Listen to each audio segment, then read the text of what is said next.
Hello दोस्तों, आप सब कैसे हैं? हम जानते हैं आप अच्छे हैं। मेरे चैनल में आप सभी का स्वागत है। शिवरात्रि व्रत पर एक वीडियो गाना लेकर आई हूँ।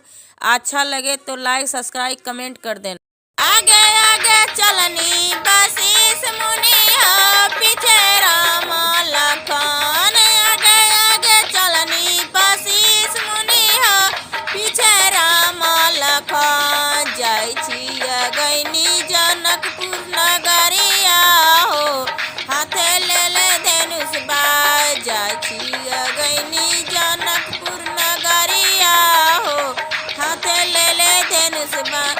जनकपुर के सखी सब छोटी छोटी पूछे दिलवा के बात। जनकपुर के सखी सब छोटी छोटी पूछे दिलवा के बात।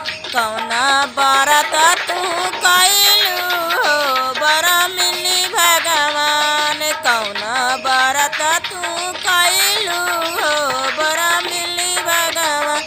कार्तिक मास नहाइनी हो, पूजा कनी देव घर। कार्तिक मास नहाइनी हो, पूजा कनी देव घर।